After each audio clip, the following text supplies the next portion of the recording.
What's going on, guys? It's Cliffy here. Today playing England in the Champions Trophy final. Don't ask me how we got here. It was a bit fluky, a bit luckish. Just like that, we've picked up Alistair Cook real quick, and that is the great start that we were after. So yeah, I lost the one-day series against England 2-1, and then the Champions Trophy came around as we picked up another one, so Saudi's got two. But yeah, Champions Trophy came around. We lost the first game and we were struggling a wee bit, but we are just off to an absolute flyer of a start here. Tim Southee is just on a roll. He's on a hat-trick here, but Morgan has managed to go and hit him away for a boundary. But yeah, lost the first game. I think that was against Sri Lanka, and then we came back, beat Pakistan, beat England. And then we beat, who did we beat in the, Pakistan I think was the semi-final game that we beat them in. But Tim Southee has really started off with a hiss and a roar here. He's got 3 for 21 off his 5 overs so far. If we could pick up one of these two, it would really go and start to expose their low order. So I made a few changes, dropped Brendan McCullum because he was in some pretty poor form. Dropped Martin Guptill as well because he just wasn't really doing it for me either. Anaru Kitchen has come in and he's been pretty good at the top of the order. I think he scored 98 on debut before he got out, and he scored another 50, and he has scored I think 48 as well. So he's had a very good start to his ODI career.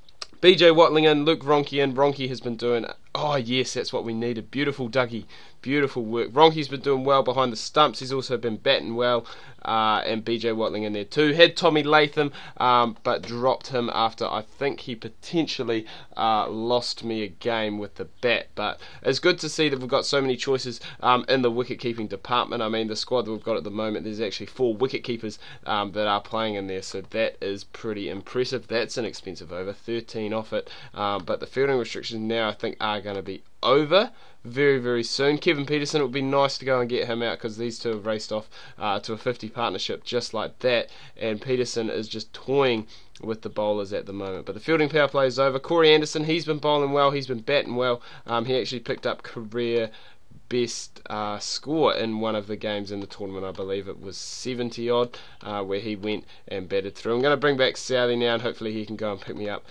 some wickets, because as I said, if we can break this partnership here, well, that would be ideal, because then we can go and start getting into the bowlers, the likes of Bresnan, Broad, Anderson, etc. So it would be nice if we could go and break that. The only issue I do have with this squad here, not really a spinning option. I mean, I've got Kane Williamson, who can go and bowl his part-timers, but Danny Vittori, he was starting, but just wasn't really doing enough for me to warrant selecting him. So he was dropped pretty early on, and these guys are going, and they're off to a bit of a flyer. Corey Anderson, I am going to bring in Williamson just to go and try and slow down the run rate, because that's up to 6, and at the end of the day, that's not ideal. Speaking of high run rates and high scores, Pakistan finished their day 500 and something for 3 declared against the Black Caps. Something ridiculous like that. I think both Yunus Khan and Misbah ul Haq picking up hundreds. This is what we need. Watling, no, you're a wicket-keeper, mate. What are you doing out in the field? That's right, Ronke, better wicket-keeping stats, so we put him in keeping. Come on, Williamson. Oh, we really needed that catch to go to hand. We really needed it to go to hand. There's 100 for Peterson, and he's going to continue to go and keep tormenting us if we don't pick him up soon. Bring back Dougie Bracewell. Hopefully he can pick up something. He was good when he came back last time.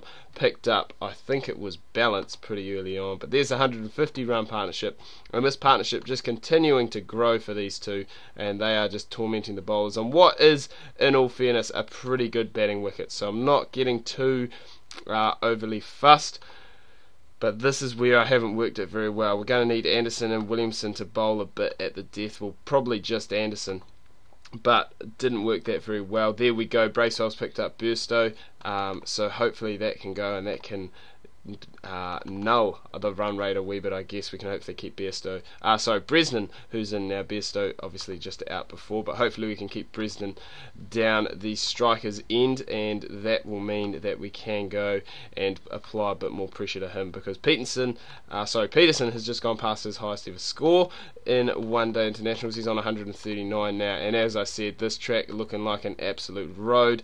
If we can keep England, there we go, Bolt, you little beauty. If we can keep England below 300 here, I'm going to be doing a very good job. But scoring 300, batting first in a final, pressure immediately on the team batting second. God, I just lost my words then. So 2 overs left to go, and it's looking like they are going to get that 300. As you can see, they've just gone past it there. Get there, Dougie. No, that's going to go for 4. And so they're going to finish up with 305.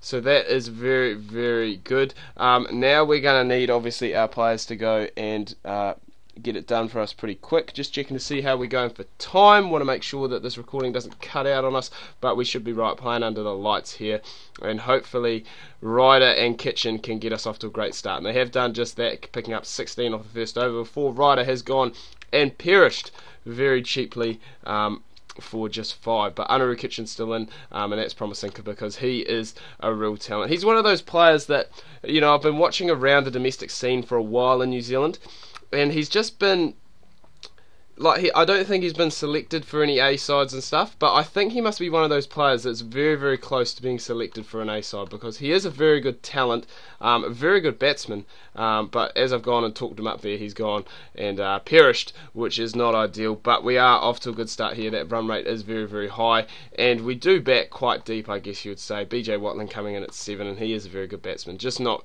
too aggressive, which may be what we need in this situation here. But who knows, we may be able to go and bring him higher up the order. But at the moment, Williamson and Taylor getting the job done. They are going at, well, Williamson's going at just over a run a ball, Ross Taylor just under a run a ball, and in a situation like this where you're chasing a big score, this is the perfect start that we've got off to. It is fast, it's rapid, and that run rate has come down immediately to below 6, which is where we want to go and try and keep it. 50 run partnership up, and hopefully these two can keep going. Williamson brings up his 50. He has been in a great bit of form lately for New Zealand, which is very promising for us. It's great to have batsmen in form, great to have bowlers in form. The bowlers not so much in form, but still going and getting the job done. Ross Taylor comes down the wicket, he's gone, stumped, and in comes Corey Anderson. Look at that average, as I said, 92 not out. That was that score he made not too long ago, so hopefully he can go. But no, he's wandered down the track first ball, and he's gone for a golden duck. So at the end of the day, that's not what we wanted. Graham Swan was on a hat-trick but couldn't go and pick it up. As long as Williamson is still in, we're still in with a chance, and that ideally is what we want. Just again, checking for time, making sure we're doing all right.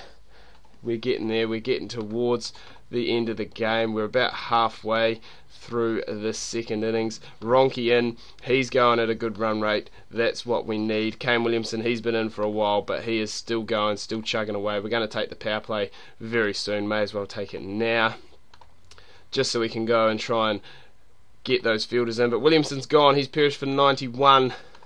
Can't get the 100 today. That's a wee bit disappointing, but Ronke's still in. He's almost gone, but he is still in, and that still gives us a very good chance. The run rate now down below 5, which again is going to make it a lot easier, especially with those players who are coming in. We've still got the likes of Southey. Southey can hold a bat, 77 off 104 now to win this final, and what a start this would be for our New Zealand career to go and manage to pick up a trophy in our first major tournament. That would just be outstanding.